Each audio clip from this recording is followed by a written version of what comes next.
Hello, YouTube land. It's Matt. Welcome to my YouTube channel. There are many like it, but this one's mine. Today I am wearing the Fredert and Children's Hospital of Wisconsin t-shirt that I got when I was in the hospital getting my kidney transplant. It's probably, I would say it's a size too big for me, but there are certain days where you just value comfort over appearance, and today is just one of those days. A couple things I want to touch on. Firstly, and most importantly, the dog is going back to the vet tomorrow. He was fine for, I don't know, he was on antibiotics for a week, and the week he was on antibiotics and the prescription food, he was fine. I didn't detect any really serious issues with his stool, but as we started to wean him off of it, the symptoms are coming back. So he's got some blood. It looks like, I don't know, I wouldn't say blood, but it's like pussy something in his stool. And it's weird because it doesn't come out like he'll poop, and the poop looks fine, but then all of a sudden this other smelly, yucky stuff comes out, and so we got to get to the bottom of it. I know dogs are supposed to be man's best friend, and pets are good for your stress and your mental well-being, but this dog is not very good for my mental well-being right now because I am seriously frazzled, worried about his health, and worried about how much this vet visit is going to cost. So we'll see how it goes. If you're religious people, say a prayer for Kaiser, because he's behaving normally. He's eating and running around, and even today in the backyard, I had to catch him twice. Once I caught him. He had a feather in his mouth, and the first time he caught a little feather and ate that. And I caught him the second time. So, I really think I'm hoping that it's just the fact that he continues to eat stuff that he should not be eating. I probably mentioned that he caught a rabbit in one of my earlier videos in the week, and,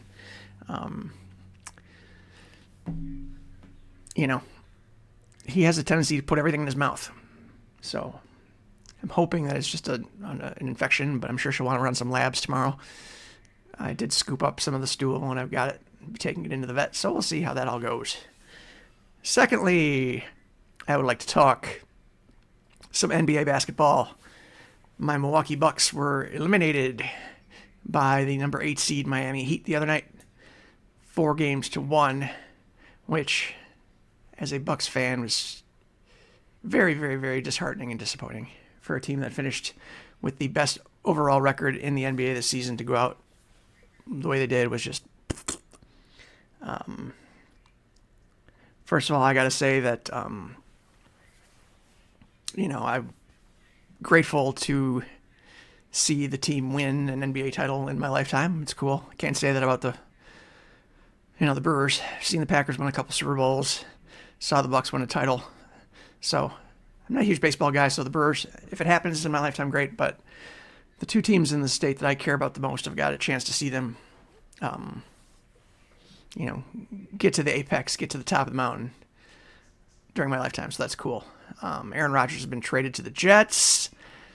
So the Packers are probably going to be in rebuilding mode, which I have to segue that back into to talk about the Bucks. I firmly do believe that Giannis is the best player in the NBA. He certainly, he's been amazing for Milwaukee for re-energizing the franchise. And, he's been my favorite player, and he's still my favorite player for a long time. But I think that the NBA is there's such a short window to get things done, and the Bucks tried to basically run it back from last year. They got to the Eastern Conference Finals, and they tried to run it back with the same squad with a few minor additions, but they added guys that Jay Crowder and Joe Ingles, who are literally on their last legs. And the core of the team, Brook Lopez, is 34, 35, I believe. Drew Holiday is 33. Chris Middleton's 33. I know that the Bucks base, the popular census is they should try to bring in a guy like Dame Lillard from Portland that can facilitate an offense and make some shots, which looks good on paper. I mean, Dame is a great player, but he's 33 years old too. So you run the risk of bringing in another old guy to... And the thing with point guards is you never know when the wheels are just going to fall off. I mean, look at a guy like John Wall, or a guy like... I can't remember what his name was, who played for... I don't know. It slips my mind. Kemba Walker. Yeah, okay. Kemba Walker. Yeah. Kemba Walker, John Wall, these guys that were star point guards that just fell off like fast. And there's no saying that the same thing might not happen to Dame in the next year. So for the Bucks to acquire Dame Lillard is they don't have much to offer. And like I said, it looks good on paper, but I don't know. I think that's a lot of age on the team. What I would like to see the Bucks do, and I know that this is a lot of people are going to skewer me for this. I mean, literally, they're going to skewer me for this. But I think that you got your title. It's a young man's game. Portland hasn't won a title in a long time. You trade them, again, I'm not a salary cap guru, but you trade them some of our pieces. You trade them Giannis. You trade them Chris Middleton, Drew Holiday. I mean, I'm not sure. I know Middleton's got an option next year. But the players, as they get older, their health isn't guaranteed. Giannis missed a couple of games in the playoffs this year, and it may have cost him the series. Chris Middleton missed the whole season, and when he came back, he didn't look like his old self. He scored well, but he wasn't very efficient. Drew Holiday got abused defensively in the series against Miami. We've just got some old players, and I think that you're stuck in a kind of a bad situation where you got to get some fresh legs in there. And I don't know how Giannis is going to handle in a rebuild. Like I said, it may not be a popular opinion, but I'd like to see him get younger. I mean, younger. If we could move the pieces we've got now for some pieces to build for the future, I think it's time to do it. I don't want to see us be in a place like the Packers ended up with Aaron Rodgers, where it feels like your franchise is being held hostage by a guy that's age-wise is, out of his prime. That's not to say that, look how Tom Brady played late, and Aaron's probably going to play a couple more years, but, I think that the Bucks have too many pieces that are just too old, and their lack of athleticism and such really showed itself in the series against Miami. So, yeah, I know it's something that's going to get me killed on the internet, but I think that if you can get a lot of picks from Portland, you move Giannis and you move some of these guys there, because that would actually give them a pretty solid core, and the Portland area is clamoring for a title. You surround Dame with a Middleton and a Giannis, and a couple of our good pieces. Who knows? Maybe they're in the mix, and it gives us a chance to kind of start over, because the East is still Boston's fairly young.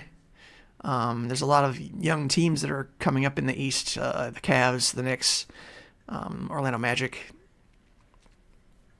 It might be time to look a little bit ahead down the road, and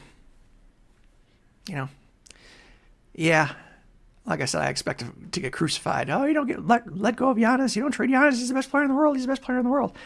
And that's true. But he's at the apex right now, and this is the point where you can get the most for him.